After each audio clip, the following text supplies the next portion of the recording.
This is a piece which started out as a monologue piece, and then I put through the literary machine, and then so it's called Curtis's Charm.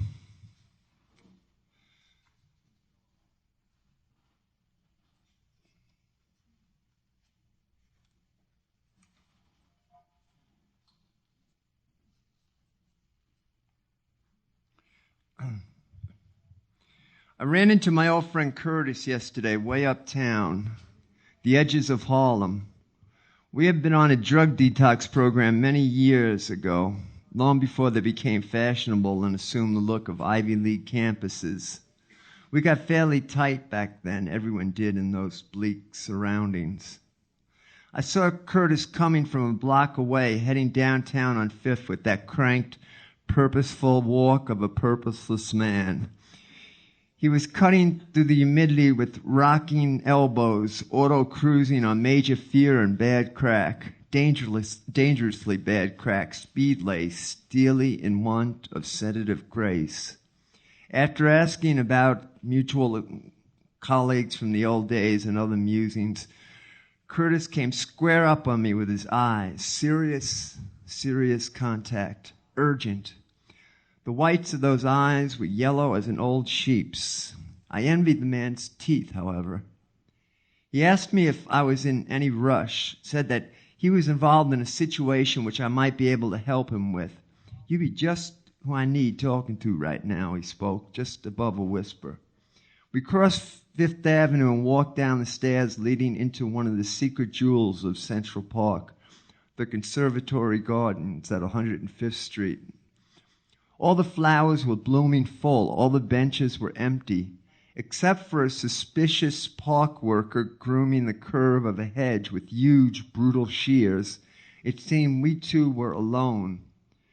We took a bench near the back gate, surrounded by high rows of pink mums, and surveyed the hordes of flora. I mentioned that these gardens were the place where Benny King came to get into the lyric of Rose in Spanish Harlem the morning before recording it. "Whatever happened to Joe Tex?" Curtis asked by way of a non sequitur reply. I have no answer. I have no idea, I answered. "Well, see if you could find out," he said, almost as a command. You know, he went on, "I heard that James Brown once offered to pay for one of those sex change operations for Joe Tex so that he could marry him as a bitch.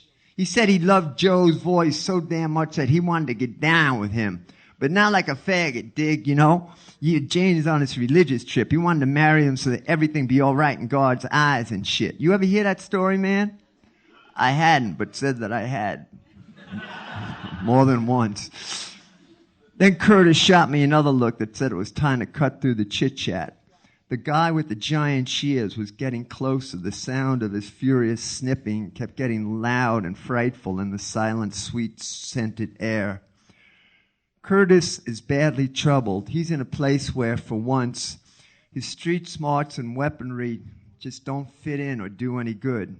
As his tale tells, he's convinced that his new Caribbean mother-in-law, an adept of the dark tricks, is tagging him with sundry spells of heavy voodoo juju. He claims he could feel the curse infiltrating his brain like flaming arrows through his ears. Actually, he didn't claim that. I made that image up. He just said, "She's fucking me over." That was a literary machine put. He's fucking me over, man. His wife told him that because he's been seeing other women and spending the money designated for groceries and Pampers on crack, that now her mother is going to settle the score with various incantations and magic brews. He tells me that right as we are speaking, there is a brass crucible in the old hag's apartment with his name on it, and with his photograph and some snippings from his privates resting within. And any hour now, he states, pacing back and forth, nearly trampling a row of peach hibiscus, this old bitch is going to take something from one of them voodoo supply jars she got all over the house and toss it onto my picture in that there bowl. My wife says if it be some kind of herbs or shit tossed in, then I'll be all right. You know, that all it's going to do is straighten me out, you know, smarten my ass up and shit and keep me in line. But if her mom's wants to get down to business, then she's going to take a scorpion or some other creep poison bug from them jars, and then I'm going to be one sorry-ass black man hurting like a motherfucker, and there ain't nothing, not a damn thing that any straight-up doctor can do. I was shifting all over the bench during Curtis's rant. His fear was genuine, his eyes widely palpitant with it, and I knew now that he had opened the ventilation shaft, that I was in this problem for the long haul. It wasn't the type of day I wanted to spend disarming delusions either. It was only 10:30 a.m., but the grace period of cooler morning air had already disappeared. The temperature was heading toward the mid-90s again, and the humidity was conjuring steam from the garden growth. The well-tended, even lines of flora suddenly seemed more like a virgin rainforest. The sweat from Curtis's black pores flowed free from his face as the porous neurons of madness, demons, and drugs fired through his mind. It seemed yellow-tinted, this sweat, as if from years of orange methadone biscuits and bad cocaine cut. Listen, he went on, I know what you're thinking, but I know this woman's shit be working on me lately. Like, I've been doing some weird stuff lately, or better said, some weird shit's been being done to me. Like the other day, I passed out smoking a plain old joint. And 2 days later, I woke up in some rotten homeless men's shelter in Queens. In motherfucking Queens, man. Dig that. I ain't never even been to Queens before that. It caused all sorts of problems. I missed my face-to-face down at welfare, and they held up my digit for 8 damn days. Got in trouble at the methadone clinic as well. They went and lowered my dose so that each bottle I sell on the streets would be worth $5 less than before. And when I get home and tell my wife what happened and why I was gone, she tells me all nonchalant that I just got hold of some bad grass, like it was angel dusted or some such nonsense. But I know, God damn it, that it was her mama at work with her evil shit. But the worst part of this by far is what I've been seeing lately. Now, first of all, let me explain one thing. You see, I know that my wife's been stealing money out of my trouser pockets at night for years after I put on my house shorts. You know, I put on my comfortable house shorts. I got that old chair I sit on and watch Western movies. You remember how much I like Western movies, man? Still do. So I've been hiding the bread the last couple of weeks. But it don't do no good now because with her powers, my wife's old lady could see where it be hid by rattling some beads and looking into this bowl of, it's green water. It's a bowl of green water that she's got in the living room table. And then she just goes and tells my wife. But even if I keep a 24-hour eye on the bitch, I can't stop her from taking the money because, and don't you laugh, man, because what I'm telling you be true. I saw it, and I'm coming on to you, man, and I'm coming for help because I figure you know about weird shit like this. You know, you were always talking about it, and I can't talk about this shit to anybody else, man. They'll just goof on me and think I'm fucking crazy. You see, I can't stop her from stealing my stash because now she's got the powers from her mom, or maybe it's the old lady herself coming over at night to my apartment. But one of them somehow knows how to change themselves into an animal. And not just one kind of animal, but any kind of animal they want to be. No fucking lie. Like 3 days ago, only about 8 blocks from right where we are, I saw this squirrel jump off a tree limb out of Central Park onto the sidewalk on 5th Avenue. And I'm positive, that little furry mofo was following me down 108th Street, all the way to 3rd Avenue, while I was scoring some dimes of rock. Now, when was the last time you saw a squirrel on 3rd Avenue, man? There's all those bus fumes. There ain't no trees on 3rd Avenue. And the way that little sucker was looking at me, you know, sitting up on his hind legs like they do. You wouldn't believe it, man. You know, you just wouldn't believe it. I didn't. But said nothing as Curtis paused in his astonishing rap. The guy with the shears, I realize now, was working much too hard for a city employee in such high humidity. The swish-clang sound was so loud that Curtis almost had to yell the last part of his story. I knew there was something wrong with this guy. We both stared at him. He just sped up his act, staring straight back at us with a sick, defiant smile. Curtis then freaked. He ran over to a trash can and loaded up with 2 or 3 empty soda cans, which he proceeded to wing at the guy in rapid succession. "He's one of them, man," Curtis yelled at me as he continued to fling crushed aluminum. "He works for the old lady, man. Help me out." I grabbed Curtis while the besieged guard "Load me up, motherfucker." "I'll throw you. You get him."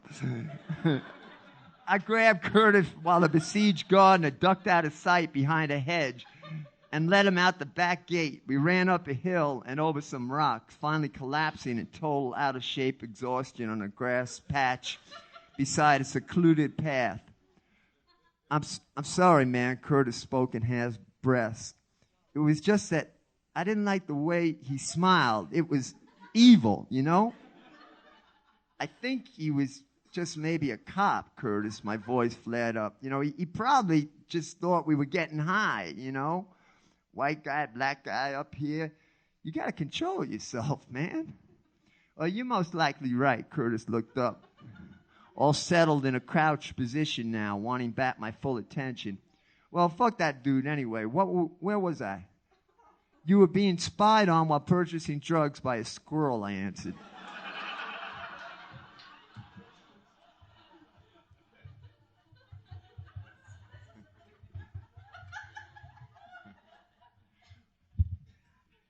Right.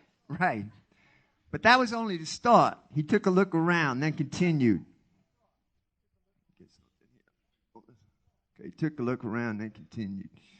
"Last night was much stranger. Listen here. Last night I was sitting at home in my good chair, feet up, watching a cowboy movie. And what do I see? On a Bible now, I'm swearing to this. Right in my living room comes this little black mouse. A shade of black, the same as my wife, come to think of it. Moving across the floor right beside the wall with a $10 bill in its mouth.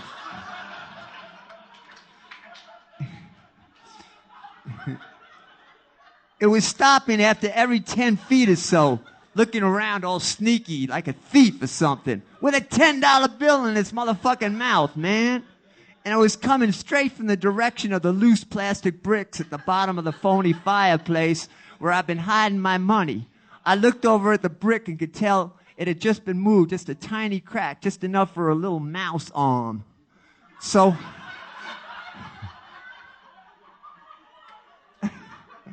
I got up to chase the little prick, and it splits around the corner, then right under the bedroom door.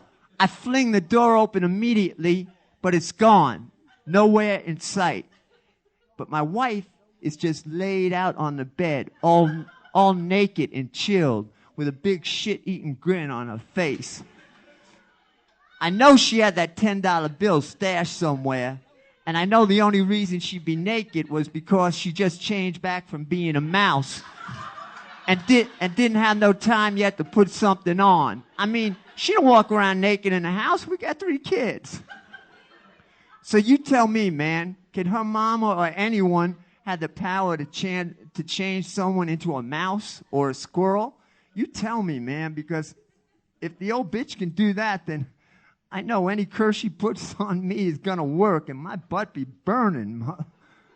Curtis looked up at me in wounded animal terror. The expression on his face was that of an onlooker at a lynching in some great turn-of-the-century photograph. I knew that if my old friend Curtis's fears were, in his mind, very real, I knew they were, and if anything, had become a perfect ally for the mother's sympathetic magic, real or imagined. He asked again if I thought such powers of transmutation possible, if I'd read about these kind of voodoo spells and curses. I told him how shape-shifting was big in the Middle Ages, but it pretty much petered out as of late, making a short and abortive comeback in the late 1800s in France. I assured him that even if her credentials were genuine, it was not at all likely his mother-in-law could turn his wife into either mouse or squirrel. Then I explained what I knew regarding homeopathic magic, breaking it down into subsections of contagious and sympathetic magic. It was all pretty straight out of the Golden Bough, and I realized halfway through it was a bit too academic for Curtis's benefit under the circumstances. I mean, he just wanted to know if the old lady's curses were going to work, and that being the case, what he could do in self-defense. You see, that's just the point, I spoke up. The worst thing you could do about any of this black magic shit is let yourself believe it works, man. That way you got no defense against it. I mean, the thing to do, Curtis, is think righteously and purify yourself. Then any curse aimed at you will be thrown back off you and returned to the sender, working against them 7 times stronger than when it was sent. How am I supposed to purify myself at this point, man? Curtis said. I mean, we're like 2 fucking germs talking to each other here. He had a point, though I did take umbrage at Curtis classifying me on an equal basis of germ as himself. I convinced him that I had made great strides since we first knew each other as drug-infested microbes towards purifying myself, at least to the degree where I could deal efficaciously against the forces of evil which he had incurred. Whether or not this claim had any validity was irrelevant, and my reasons for putting the idea forth were not as petty as they might at first seem. The fact is that I had come up with a plan, and one of its essential aspects was gaining my man Curtis's unswerving belief and assurance that I had the power to carry it through. The situation was clear. I had no chance of assuaging Curtis's terror by any psychobabble pep talks. He wasn't buying that shit, and who could blame him? He had been tailed by a squirrel and stood by helplessly as an Afro mouse who was his wife raided his stash and made off with a $10 bill. Now, I was going to fight this battle on a fire versus fire or magic versus magic basis. I'd match her spell for spell. No matter if I didn't have the purity to take place for it, I had a plan and good intentions on my side. I took out my mini notebook and ripped out a blank page. I held it up in front of Curtis's face. That same strange sweat just moaning from his pores. Now we could take care of business, man, putting aside all that bullshit of why and how. What you need is some magic of your own, man, some sort of protective charm or talisman to block out this insinuating evil and neutralize it for good. That'd be exactly what I need, Curtis perked up. That's what I wanted all along, man. But can you do it? Can I do it? I sneered, my tone rebuking him for his doubts. Of course I could do it, man. You got to trust me. You said yourself, I know about this stuff. My main mission at this point was instilling total belief in the spiritual sleight of hand which I was winging. I've got a spell to match anything the dark forces can toss your way, proven and powerful. I picked it up from this great holy man on the island of Cyprus. They call him the Magus of Stavros. Curtis was visibly impressed by this arcane-sounding appellation. I had his attention and complete confidence. Actually, the Magus does indeed exist, as does the prescription for protection I was about to lay on Curtis. As for how legitimate its powers were, I could not say, since I had only read about it in a book about the holy man. certainly had the simplicity, precision, and elegance of a prayer, quite genuine to both the heart and the mind. Naturally, again, whether I possessed any semblance of the purity of spirit essential to performing the task was another matter altogether. I bent down on one knee and laid my notebook across a day-old New York Post. I realized the moment I first laid my felt tip onto the paper that I must have had more faith in the Magus than I realized, because I suddenly felt some overwhelming sense of blasphemy. Referring again to what I'd read in the book, I shut my eyes and pictured a ball of white light unwinding from my hand and surrounding my entire body for protection from the astral demons. Still, I heard this tiny voice in my head, this tiny street voice that always stays with me, repeating the phrase, "You kidding me, man? You kidding me with this shit?" I looked up at Curtis. I was now really pissed off that he had dragged me into all this shit, that he had summoned the tiny voice. But I'd waved that blank paper as a promise in his face, and I had to deliver. I began forming the lines on the paper. The first symbol on the bottom part of the page, I divided it in two parts. Maybe I say that, so I shouldn't say it now. But at the top and bottom, I drew a line in the middle. And wish we had a blackboard I could show you an actual facsimile of it. But the first symbol was the Star of David, centered in the bottom half of the page. Then around it, I drew 4 small crosses, north, south, east, west. Beneath each cross, I printed the names of the 4 hierarchical archangels, Michael, Raphael, Uriel, and Gabriel. I confess that there was a specific clockwise order to these names, corresponding, I believe, to the 4 elements as well as to the cardinal compass points.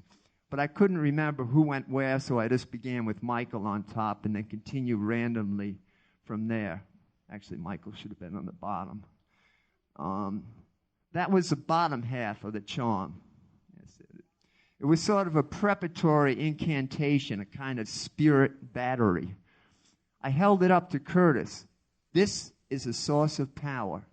Now, above it, we will address the evil that is challenging you. I began on the upper half, Curtis scoping in tightly over my shoulder to watch. The first designation here was a snake, representing the evil.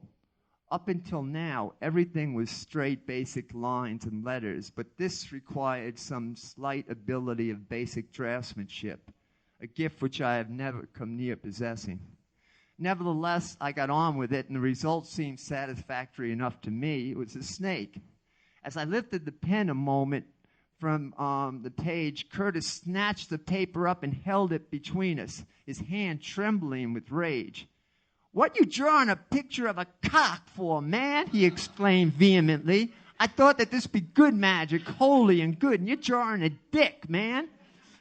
"That's a snake, not a damn cock, for God's sake," I sighed, lifting the paper out of his hand. "Here, let me fix it up a bit." I embellished some rings around the snake rendering, then added a rattle on its tail and a long forked tongue darting out all nasty from its mouth. I held it up again for Curtis's perusal. "Still looks like more like a dick than a snake," Curtis went on. "Just got a little fork coming out of the tip of its mouth now, like one of them little lobster forks." The fact is, it actually impressed me that Curtis knew what a lobster fork looked like. But I was still pissed off. "Listen, man, it's just a symbol, you know?" I shot back peeved. "I am no fucking photorealist, okay? Besides, maybe that's what your dick looks like, but not mine." I was coming down to the last sign. I drew a bolt of lightning which started from the very top of the page and passed right through the snake's neck. It continued on to mid-page and ended. A righteous zapping of the serpentine evil archetypes by the celestial hierarchies. I had Curtis sign the spell at the bottom corner.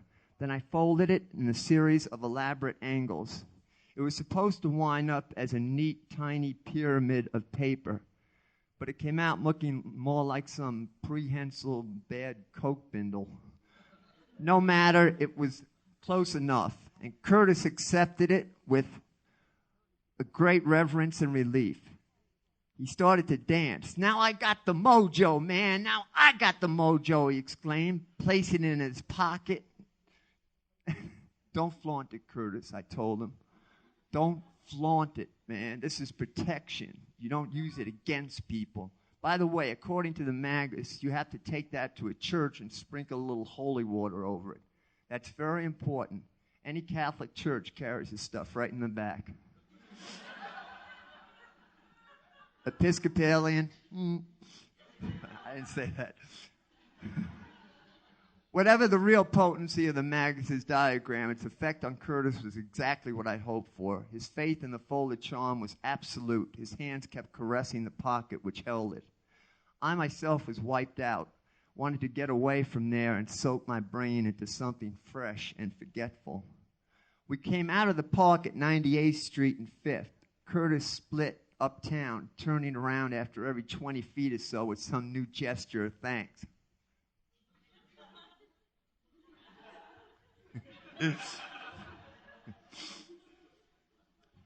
I stood watching him a short while, then headed down 98th Street over to Madison Avenue, 1 block over, to pick up a newspaper.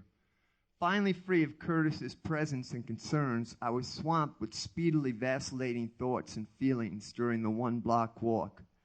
The power of evil, the power of goodness, the extent of a joke's success. What if I was feeling some legitimate sense of fate, no matter how disarrayed? There was nothing wrong with that. The small voice again. "You kidding me, man?" I reached the corner, fairly much neutralizing these rival racing thoughts, which had all pulled up lame far before reaching the finish line, as they always do. Suddenly, I thought of the Tempest, but this rough magic, I hear abjure. I paid for the paper in one of those small Korean combination newspaper and tobacco, stationery, groceries, small notions, and salad bar stores on the corner of Madison. What I saw as I exited the place just froze me on the spot. It actually felt like someone had smashed something rare and made of blue blown glass inside my brain. I did my first Manhattan double take in about 15 years. Lying right there on the sidewalk, busy with lunchtime staffers from Mount Sinai Hospital only a block away, was a snake. It was dead, of course, and only about 8 or 9 inches long. But there it was. And how long could it have been there?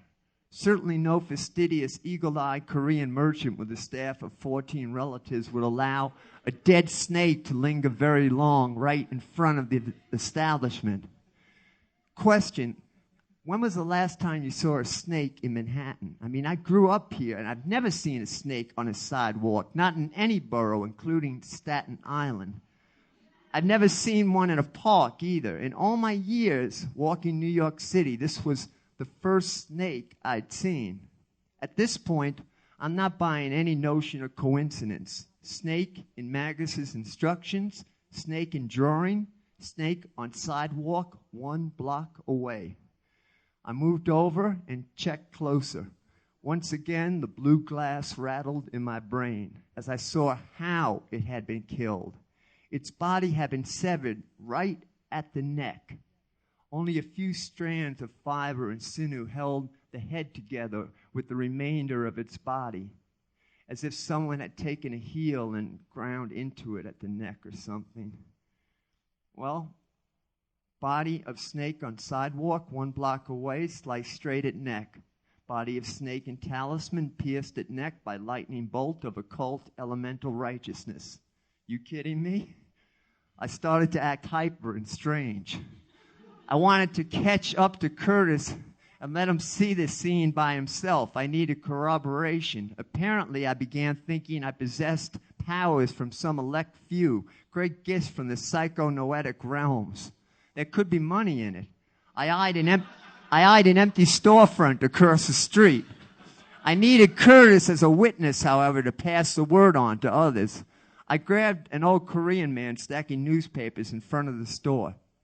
Don't let anything happen to that snake, mister. Do you understand me? I'll be right back.